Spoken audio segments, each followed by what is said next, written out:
hermanos, y bienvenidos de nuevo a este curso sobre la doctrina del Espíritu Santo. Hoy llevamos nuestro estudio de este tema tan importante y vamos a hacerlo mirando a los últimos beneficios que hay en el Ordo Salutis, el orden de la salvación. En particular, vamos a considerar la santificación y la glorificación y ver cómo a los que Dios justificó, a esos también glorificó. Primero, como siempre, voy a definir brevemente la perspectiva reformada y luego vamos a considerar brevemente las perspectivas alternativas. Enseguida volveremos para dar una defensa bíblica y más profunda de la perspectiva reformada. ¿Listos? Muy bien. La perspectiva reformada. Primero, la santificación. Como definición, es el proceso transformativo del Espíritu Santo que obra en los elegidos con el fin de conformarlos a la imagen de Cristo, de un grado de gloria a otra.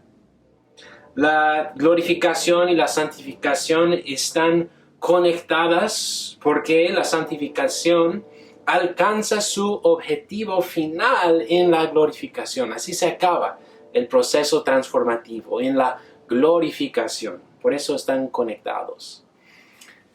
¿Quién es el agente de esta obra?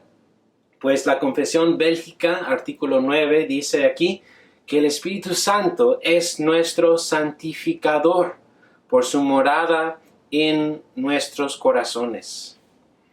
Ahora, ¿cómo están relacionadas la santificación y la justificación? Pues Louis Berkhoff dice aquí para nosotros que los reformadores hicieron una diferencia clara entre la justificación y la santificación, considerando la primera como el acto legal de la gracia divina que afecta al estatus judicial del hombre, y la segunda, la santificación, como una obra moral o recreadora que cambia la naturaleza interna del hombre.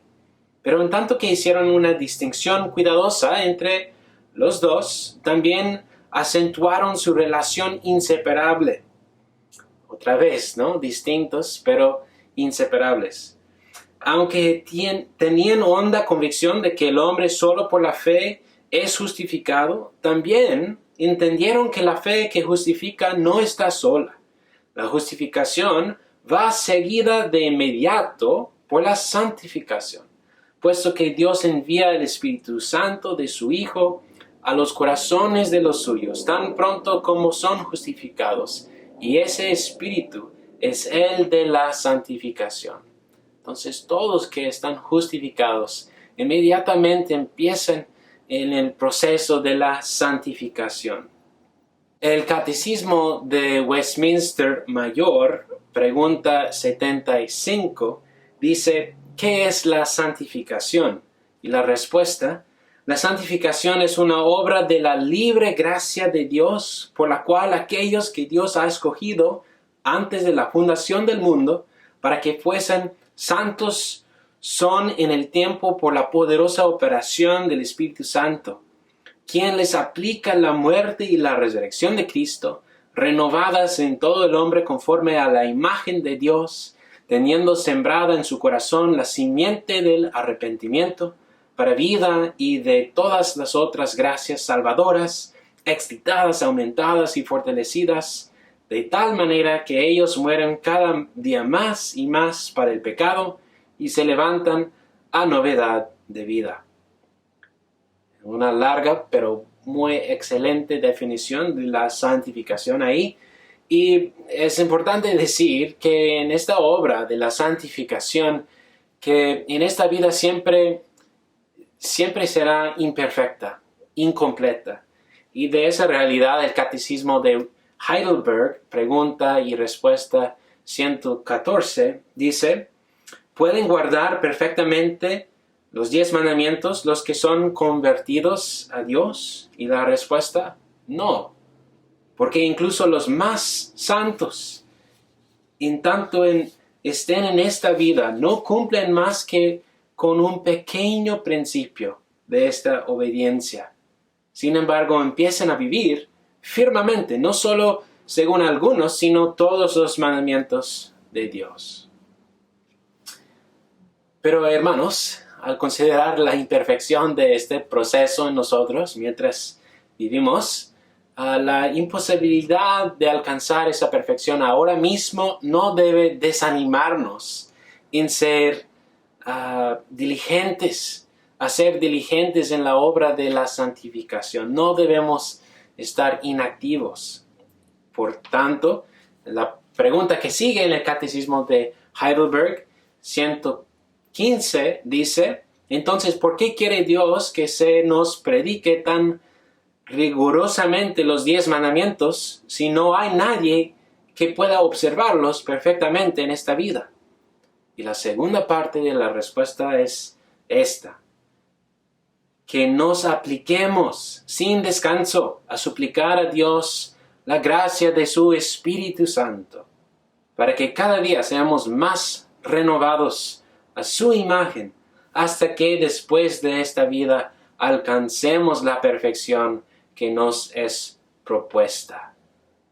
Así que todavía debemos estar suplicando a Dios por la gracia del Espíritu Santo, para así aplicarnos en esta obra de la santificación hacia el fin glorioso de ella, que es la glorificación. Y esa glorificación va a suceder en 2 fases. Primero, con el estado intermediario después de la muerte, cuando el alma del creyente, separado de su cuerpo por un tiempo, se va preservada a la presencia de Cristo en los lugares celestiales, esperando pues el fin glorioso de la resurrección en el día final. La glorificación se presenta en la Confesión Bélgica, artículo 37, diciendo ahí: el Señor hará a los elegidos poseer una gloria tal que ningún hombre jamás podría concebir. Por eso esperamos ese gran día con inmenso deseo, para gozar plenamente las promesas de Dios en Jesucristo nuestro Señor. Y para concluir esta breve introducción a la perspectiva reformada, John Murray dice en su libro: la glorificación es la fase final de la aplicación de la redención. Es lo que completa el proceso que comienza con el llamamiento eficaz. Es en realidad la culminación de todo el proceso de la redención. Y con eso podemos avanzar a considerar aquí brevemente la perspectiva católica romana y luego la perspectiva wesleyana de Charles Wesley.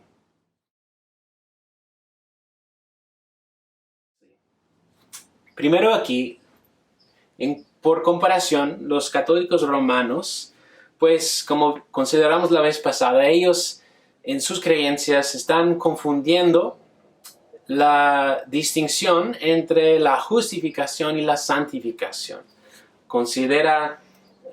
Roma considera a los dos como casi lo mismo. Santificación es, o la justificación es la santificación y la renovación del ser humano en Cristo, según el Concilio de Trento.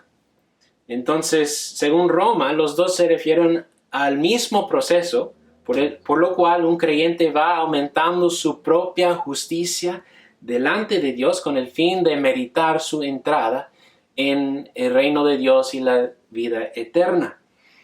Pero en todo ese proceso, según Roma, es posible caerte del estado de gracia y morirte condenado. Entonces es posible en una manera perder tu salvación. Y para los que se mueren en el estado de gracia, ellos primero entran, después de la muerte, en lo que se llama el purgatorio, que es un lugar donde están ahí purificando su alma del pecado residual con castigos temporales hasta que estén completamente purificados y así posibles con la opción de entrar en la presencia de Dios. Y hoy todavía la Iglesia Católica Romana está ofreciendo indulgencias a los creyentes que están vivos para que puedan comprar esas o donar dádivas a la iglesia, todo para apresurar el proceso de purificación para sus queridos que están ahí en el purgatorio. Y todo esto es parte, según Roma, del proceso de la santificación para contribuir a su justificación delante de Dios, ¿no?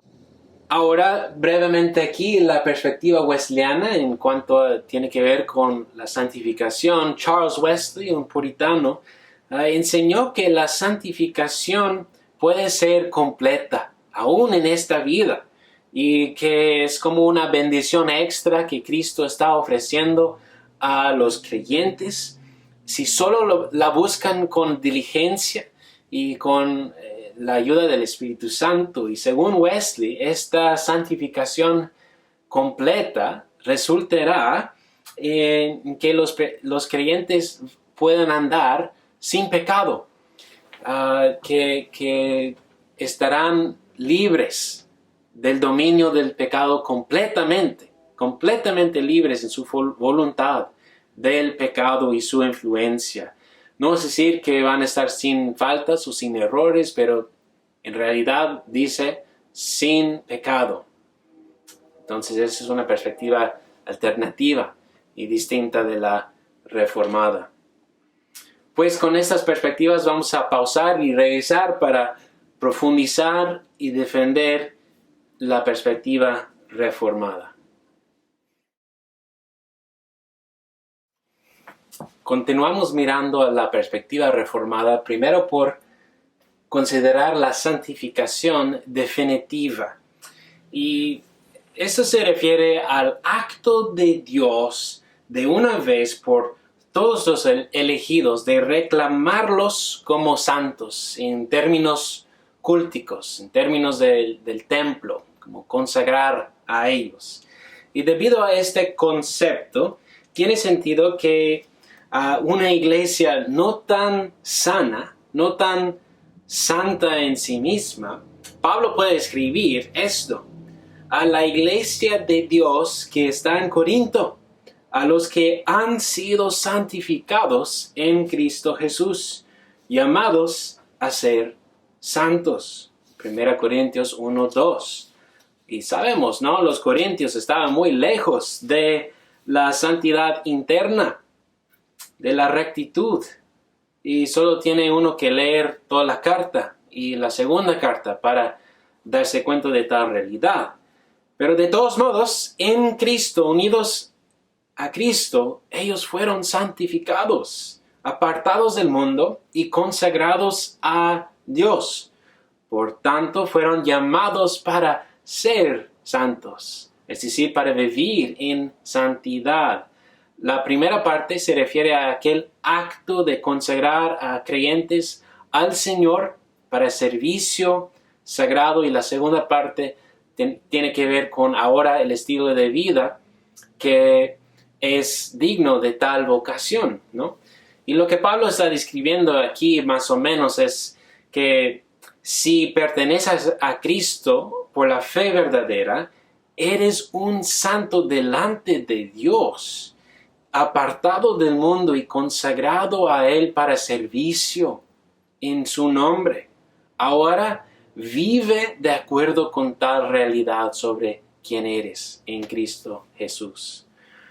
Entonces, hay cierta santificación definitiva, y de esa Jesús mismo dice en Juan capítulo 17, versículo 19, y por ellos, los elegidos, yo me santifico, para que ellos también sean santificados en la verdad. Juan Calvino comenta sobre este versículo diciendo esto: Jesús nos ha presentado a su Padre en su propia persona para que podamos ser renovados a la verdadera santidad por su Espíritu. Aunque esta santificación pertenece a toda la vida de Cristo, sin embargo, la más alta ilustración de ello fue dada en el sacrificio de su muerte, porque entonces se mostró como el verdadero sumo sacerdote, consagrando el templo, el altar, todos los vasos y el pueblo, por el poder del Espíritu.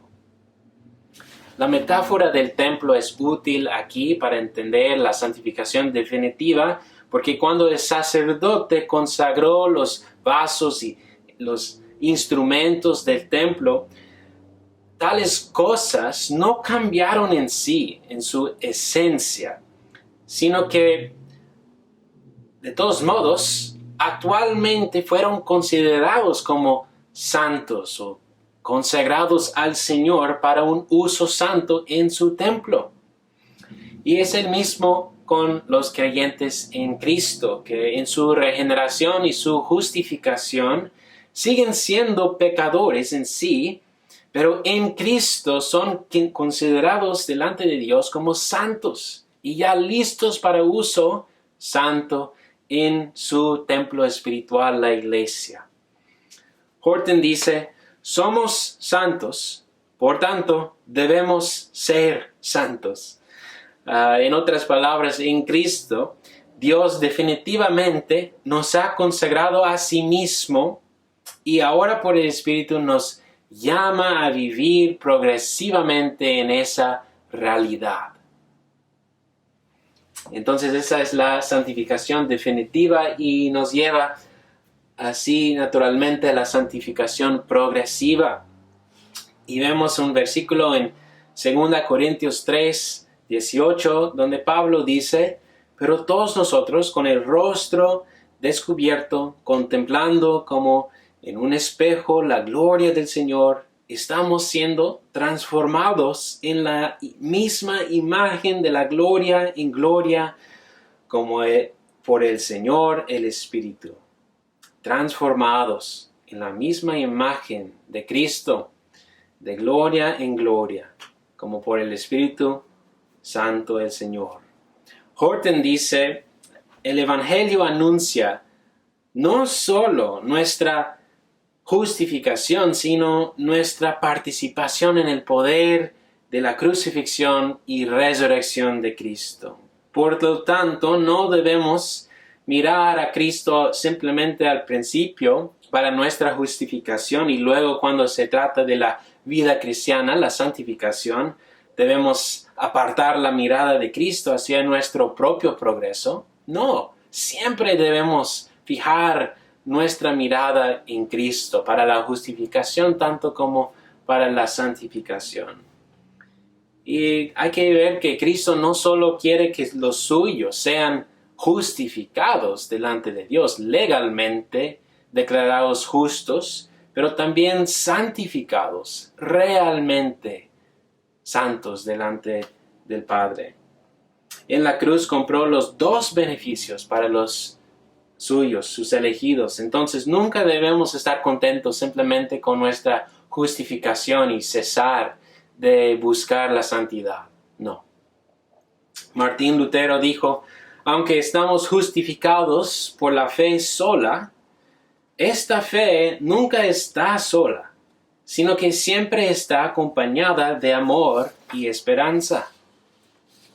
Es decir, que Dios nos declara justos en Cristo solo por nuestra fe, aparte de nuestro amor y obras de obediencia. Pero esa fe siempre producirá el fruto de amor y buenas obras. Aquellos que están justificados también serán santificados hacia su glorificación. Siempre. Horton dice: la santificación es un proceso de crecimiento y maduración que requiere un uso diligente de los medios públicos de gracia, así como las disciplinas eclesiales, familiares y privadas de oración, lectura meditativa de la Escritura, testimonio, compañerismo, servicio a los necesitados y cuidado exigente de ancianos fieles. En la santificación progresiva, nuestro enfoque no debe ser la visibilidad de nuestra experiencia y crecimiento, sino Cristo, como nos es dado en el Evangelio. Él debe ser nuestro enfoque. Y debemos aprovechar de todos los medios que nos ha dado el Espíritu Santo para crecer en esa santidad progresivamente. Pero ese crecimiento siempre será imperfecto y por eso tenemos que tratar con la imperfección de la santificación, que siempre estaremos limitados e impedidos debido al pecado residual que está en nosotros todavía. Les recuerdo que el Catecismo de Heidelberg afirma que incluso los más santos, tanto en esta vida, no cumplen más que un pequeño principio de obediencia a la ley de Dios. Es porque a pesar de nuestra unión con Cristo y nuestra santificación definitiva, seguimos luchando contra el pecado en nosotros y la naturaleza pecaminosa. En 1 Juan, capítulo 1, versículo 8 a 10, ahí dice: si nosotros decimos que no tenemos pecado, pues nos engañamos a nosotros mismos y la verdad no está en nosotros. Si confesamos nuestros pecados, Él es fiel y justo para perdonarnos los pecados y para limpiarnos de toda maldad. Si decimos que no hemos pecado, lo hacemos a Él mentiroso y su palabra no está en nosotros.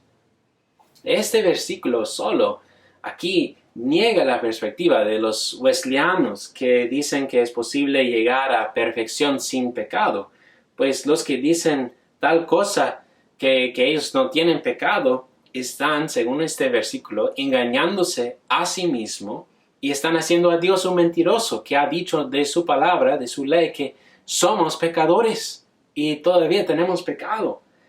Y de esa lucha que continuamente tenemos con el pecado, encontramos en Gálatas capítulo 5, versículos 16 a 17, esa descripción. Dice: digo pues, anden por el Espíritu y no cumplan el deseo de la carne, es decir, la naturaleza pecaminosa, porque el deseo de la carne es contra el Espíritu y el del Espíritu es contra la carne, pues estos se oponen el uno al otro, de manera que ustedes no pueden hacer lo que deseen. Entonces sigue siempre una lucha, una batalla espiritual entre nuestra naturaleza pecaminosa y el Espíritu Santo, quien ha morado en nosotros. Y por eso tenemos esa imperfección de la santificación en esta vida. Pero tenemos la promesa de la perseverancia de los santos, o podemos decir la preservación de ellos. Es evidente en las Escrituras que los elegidos siempre van a preservar en su fe y en la obediencia, porque son preservados por el Espíritu Santo según la promesa de Dios en Cristo. Debido a la gracia soberana de Dios en la salvación, es imposible para un elegido caerse del estado de gracia o perder su justificación o salvación. En Filipenses 1, versículo 6, Pablo dice: estoy convencido precisamente de esto, que el que comenzó en ustedes la buena obra, la perfeccionará hasta el día de Cristo Jesús. El Espíritu Santo siempre lleva a cabo la buena obra que Él ha comenzado en nosotros, en los elegidos, dándonos fe, regenerándonos. Siempre lleva a cabo tal obra. Pablo dice en Efesios 2:10 que somos hechura suya. Otra traducción puede decir la obra maestra de Dios, creados en Cristo Jesús para hacer buenas obras, las cuales Dios preparó de antemano para que anduviéramos en ellas. Hermanos, el Espíritu Santo no es como un artista que se frustra en un momento y deja una pintura sin terminarla. No, siempre perfecciona a los elegidos hasta conformidad perfecta en la imagen de Cristo. Y eso debe consolarnos. Jesús nos dio también esta promesa en Juan 6, 37 a 39. Todo lo que el Padre me da, vendrá a mí. Y al que viene a mí, de ningún modo lo echaré fuera. Y esta es la voluntad del que me envió, que de todo lo que Él me ha dado, yo no pierda nada, sino que lo resucite en el día final. Jesús se ha comprometido a cuidar y guardarnos hasta el fin, sin perder alguno de ellos. Y como Pablo dice en Romanos 8:39, ninguna cosa creada nos podrá separar del amor de Dios que es en Cristo Jesús, Señor nuestro. Ninguna cosa nos puede separar de su amor. Es imposible caer del estado de gracia o perder tu elección o tu justificación.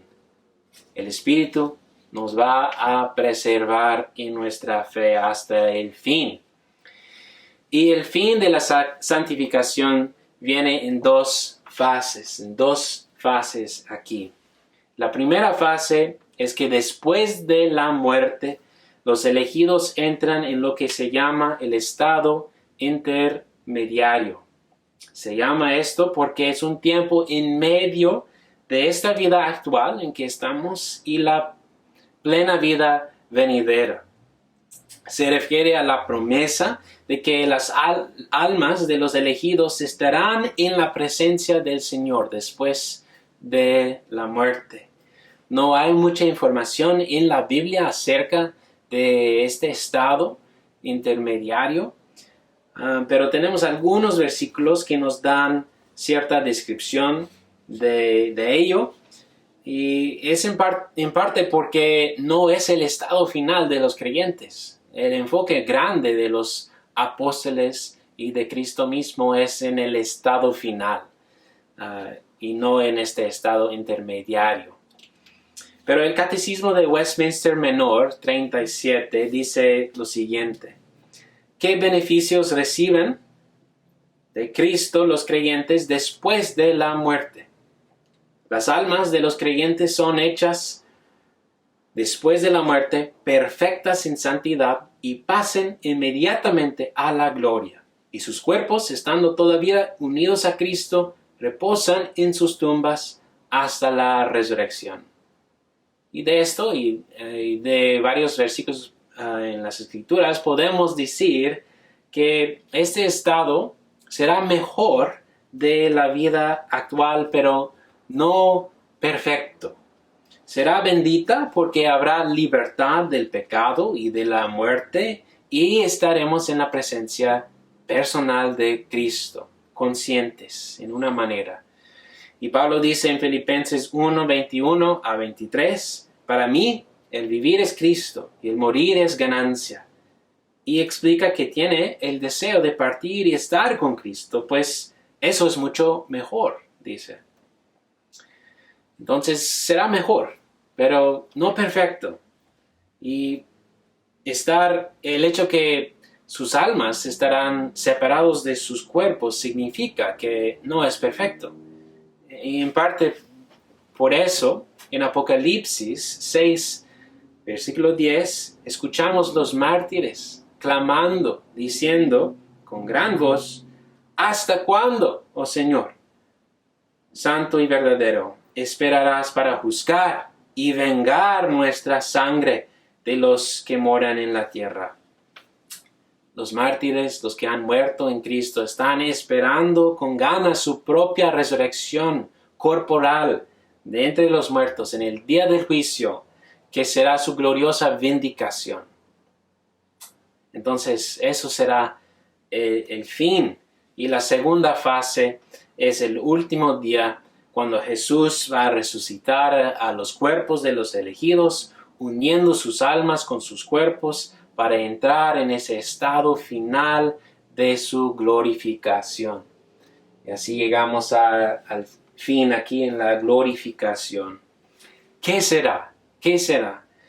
Primero, en la resurrección de los elegidos. La glorificación es casi sinónima con la resurrección o un buen entendimiento de ello. En 2 Pedro 1:4 dice ahí que Dios nos ha concedido sus promesas preciosas y maravillosas a fin de que ustedes lleguen a ser partícipes de la naturaleza divina. Es un versículo un poco raro, extraño para nosotros y Juan Calvino tiene un buen comentario explicando este versículo con referencia a la glorificación, ese estado final. Ahí dice: seremos partícipes de la divinidad y bendita inmortalidad y gloria, para ser como si fuéramos uno con Dios, en la medida en que nuestras capacidades lo permitan, sin tener en cuenta las especulaciones vacías. Debemos estar satisfechos con esta única cosa, que la imagen de Dios en santidad y rectitud nos ha sido restaurado para este fin, para que podamos ser participantes de la vida eterna y la gloria en la medida en que sea necesaria para nuestra completa felicidad.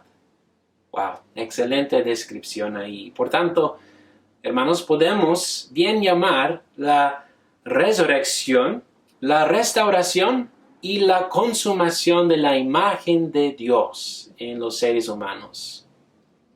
Es una perfección de nuestra naturaleza. En la resurrección, Dios no va a elevar los elegidos a una esencia más alta de su humanidad, sino va a elevar la humanidad de los elegidos a su más alta manifestación que sea posible. Y Horton dice de esto: en lugar de hacernos algo más que seres humanos, la gracia salva y libera a los seres humanos para ser más humanos, finalmente con la habilidad de glorificar y disfrutar a Dios para siempre. Entonces, la glorificación tiene que ver con la resurrección, que es la restauración y consumación de la imagen de Dios en los elegidos, pero también tiene que ver con la renovación cósmica. Es decir, que la esperanza cristiana no es solo en la resurrección de nuestros cuerpos para habitar un abismo celestial en las nubes o en algún lugar, sino incluye también nuestra esperanza la entrada en la herencia eterna, la nueva creación. ¿Cómo será con nuestros propios cuerpos resucitados? La nueva creación no será una creación completamente nueva, comenzando de cero, sino será la restauración y renovación de la creación actual, como Dios va a resucitar a nuestros propios cuerpos de la tumba, del sepulcro, y glorificar estos mismos cuerpos nuestros con el poder de la resurrección de Cristo. En la misma manera, Dios va a hacer lo mismo con la buena creación, los cielos y la tierra. Y varios pasajes hablan de esa realidad y vamos a examinar aquí dos. Primero, Romanos capítulo 8, 18 a 23, donde Pablo dice: pues considero que los sufrimientos de este tiempo presente no son dignos de ser comparados con la gloria que nos ha de ser revelada, porque el anhelo profundo de la creación es aguardar ansiosamente la revelación de los hijos de Dios. Entonces vemos que toda la creación está anhelando ansiosamente el día final y la resurrección de los elegidos. Porque la creación fue sometida a vanidad, bajo la maldición del pecado y la muerte, no de su propia voluntad, sino por causa de aquel que la sometió, en la esperanza de que la creación misma será también liberada de la esclavitud de la corrupción a la libertad de la gloria de los hijos de Dios. Entonces habrá una liberación también de toda la creación misma de la corrupción actual y será así perfeccionada la creación. Pues sabemos que la creación entera gime y sufre hasta ahora dolores de parto. Y no solo ella, sino también que nosotros mismos, que tenemos las primicias del Espíritu, aún nosotros mismos gemimos en nuestro interior, guardando ansiosamente la adopción como hijos, la redención de nuestro cuerpo. Así, referencia a la resurrección. En ese pasaje está conectando la resurrección corporal de los elegidos con la renovación cósmica de toda la creación misma. Otro pasaje, Colosenses 1, 19 a 20, dice: agradó al Padre que en Cristo habitara toda la plenitud de Dios, y por medio de él reconciliar todas las cosas consigo, habiendo hecho la paz por medio de la sangre de su cruz. Por medio de él, repito, ya sean las que están en la tierra y las que están en los cielos. Y de esto vemos muy interesante que como resultado del sacrificio de Cristo en la cruz, habrá en el día final una reconciliación cósmica de todas las cosas. No solo los elegidos, sino toda la buena creación de Dios. Y se refiere a la promesa de esa restauración de la presencia del Espíritu Santo de Dios en medio de su creación. Como estaba Dios plenamente presente en el principio, en el jardín de Edén, pero una presencia de Dios más amplificada y perfeccionada, cubriendo toda la creación, llenándola con su presencia especial y dando en todo lugar el fruto de su presencia, de paz, justicia, amor, el reino de Dios, ¿no? Y eso será la gran renovación de la creación de Dios y la reconciliación de todas las cosas con Dios. ¿Cuándo sucederá todo esto? Pues todo a la vez. En la segunda venida de Cristo, la resurrección, el día del Señor y el día del juicio. Y todos esos son pues frases bíblicas que todos se refieren al mismo día final, el último día. La perspectiva reformada de las últimas cosas, es decir, la escatología, pues es bien sencilla en sí, y podríamos en otro tiempo profundizar en eso, pero sencillamente Cristo solo va a regresar una vez más en el gran día del Señor para resucitar a los muertos, juzgar al mundo, traer la nueva creación y llevar toda persona a su estado final. Eso es, en un día. ¿Y cómo va a pasar todo esto? La glorificación, ¿cómo? Pues por el Espíritu Santo, quien es el agente divino que va a completar la obra de Dios, llevando a fin su plan de redención y aplicando todos los beneficios salvíficos de Cristo a los elegidos y reconciliando en general toda la creación con Dios, una vez para siempre en el final. ¿Y por qué será? ¿Por qué? ¿Con cuál propósito? Pues para exaltar, enaltecer a Dios y su gloria y para perfeccionar el bienestar de los elegidos, sus amados en Cristo, para que juntos vivamos en perfecta unidad y hermosa armonía con el Padre, el Hijo y el Espíritu Santo, unos con los otros y con toda la buena creación de Dios para siempre en bienaventuranza perfecta, perpetua y sin la posibilidad de perderla. Amén. Eso es el gran, glorioso final de la vida cristiana, nuestra gran esperanza en Cristo, el premio final de la carrera de la fe, el triunfo que vale toda la lucha. El Espíritu Santo, hermanos, ha prometido llevarnos ahí, llevándonos desde donde estamos ahora en nuestra pecaminosidad y estado imperfecto, hasta que lleguemos a nuestro hogar eterno con Cristo, perfeccionados, sin pecado, glorificados en su imagen y semejanza en la buena creación de Dios.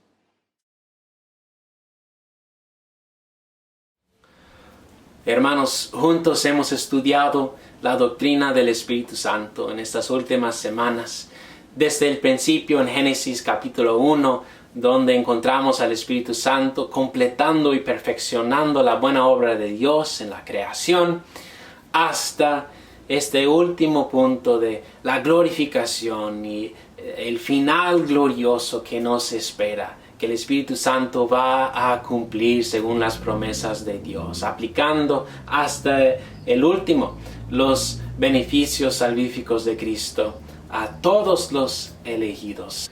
Y espero que ustedes hayan crecido en su entendimiento del Espíritu Santo y su papel en la vida cristiana, en toda la historia de la Biblia, para que tengamos juntos un aprecio profundo de la tercera persona de la Trinidad.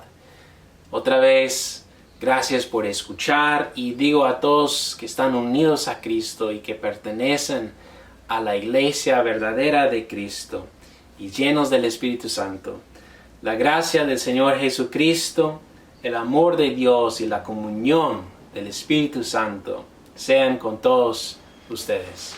Amén.